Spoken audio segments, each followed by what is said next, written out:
The Via Fari is an unremarkable street in Rome, but on the 16th of March 1978, it was the scene of a remarkable and horrifying event that, in the end, would change the shape of European politics and the Cold War.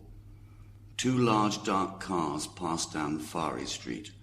The one in front contains two specialist bodyguard drivers from the Italian police. The second car contains 3 policemen from the same special protection unit, 5 bodyguards, and little wonder, because the passenger in the front car is Aldo Moro, at that time the Italian Prime Minister and Italy's senior statesman. The cars slow and then come to a stop, their movement blocked by something, but there is no time to discover the cause of the delay. Suddenly, heavily armed men, not in uniforms, appear from nowhere. One of them then shoots all 5 bodyguards with quick, precise fire from his submachine gun. They don't even have time to draw their weapons, let alone fire them. And while the policemen are quickly killed, another member of the ambush team shoots Aldo Moro just once in the upper leg to immobilize him. The firing is over in a few seconds, and the team quickly pushes Moro into a car which then speeds away through the streets of Rome. They only have a few minutes to reach their hiding place before there will be roadblocks everywhere. The kidnapping of the Italian Prime Minister shocked Italy, Europe, the world.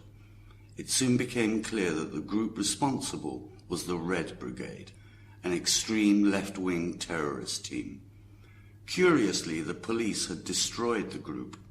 All the leaders were imprisoned, but it seemed this was a new generation of the Red Brigade, and their goal was to force the Italian government to release their comrades from prison. Their plan was bold and direct. They grabbed the head of the government, no less. This meant that the Italian administration would be leaderless at the moment of greatest crisis since the Second World War. Nonetheless, the government took a firm line and said that for the safety of other politicians and of Italian democracy, they would not consider the idea of a prisoner exchange. People convicted of serious crimes under Italian law would have to stay in an Italian prison. That was that. The Pope and many other prominent Italians begged the government to reconsider. The Pope offered himself as a replacement hostage instead of Prime Minister Aldo Moro, but of course no such thing happened. For 55 days, Italy lived in anticipation as the nation hoped for Moro's safe delivery from danger. Aldo Moro had been born in Puglia in 1916. He lived in both the north and south, and so he knew Italy well.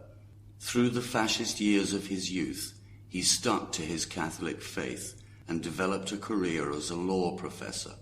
When the war ended, he took a job at La Sapienza University in the capital, Rome, and began to explore his interest in national politics. Communism was popular in Italy in the post-war years, and Moro was attracted by a number of its socialist ideas. But in the end, communism and socialism did not sit well with his Catholic faith, so he joined the Christian Democrats, a more moderate left-wing party.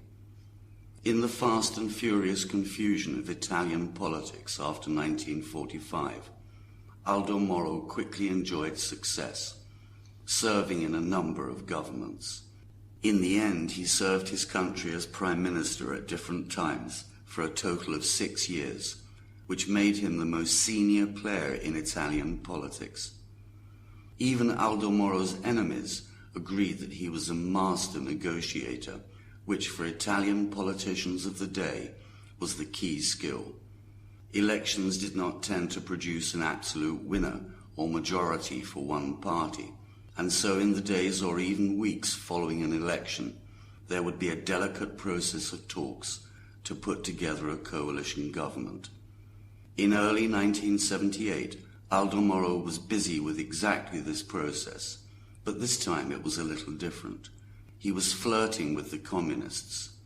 The communists, though a large party in Italy, had not been part of any government since the late 1940s. Now it looked like they would be part of a new government with the Christian Democrats. Some people were not happy about this, not happy at all.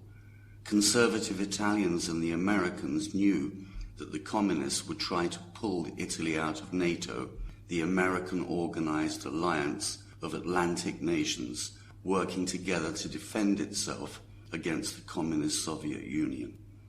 During the Cold War, NATO had some key naval bases in Italy.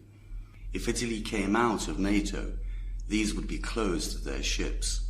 It could easily change the balance of power in the Mediterranean. Meanwhile, Aldo Moro was still being held by the group, calling themselves the Red Brigade II. The police were searching everywhere, and a sharp national division had arisen about whether or not to negotiate with the terrorists. The government refused to consider the idea. The leader of the terrorist group took Moro to the underground car park of the apartment building in Rome, where they had kept him hidden. He told Moro that he was being moved to another hideout and that he must get into the boot of the car and cover himself completely with the blanket in there. Aldo Moro followed his instructions, and when his head was covered, the terrorists shot him 10 times, killing him immediately. His body was later found in the car, which had been abandoned on a quiet street in Rome. The historic compromise with the communists fell apart, and Italy stayed in NATO. However, the true identity of the attackers that day in the Via Fari, or even their exact numbers, remains a mystery. The team which attacked Aldo Moro were highly trained and experienced, as the speed and meticulous planning of the operation show, not to mention the precision killing of the bodyguards, a piece of marksmanship far beyond the abilities of any contemporary terrorist. Theories about what really happened are, of course, countless, and all kinds of agencies and shady characters are supposed to be somehow connected to the kidnap and killing, from the mafia to the Vatican. One sinister explanation is that a NATO covert operations group called Gladio deliberately set up and controlled the Red Brigade II. The kidnap and the demands for the release of the original Red Brigades was just an elaborate cover. They knew that the Italian government could not consider negotiation in these circumstances, and when inevitably they refused to talk to the terrorists, the kidnappers' handlers in Gladio, the NATO covert group, ordered them to execute Moro in the name of the revolution. Those desperate to keep Italy in NATO had eliminated their worst enemy, Aldo Moro, and cunningly put the blame on their other enemies, the communists.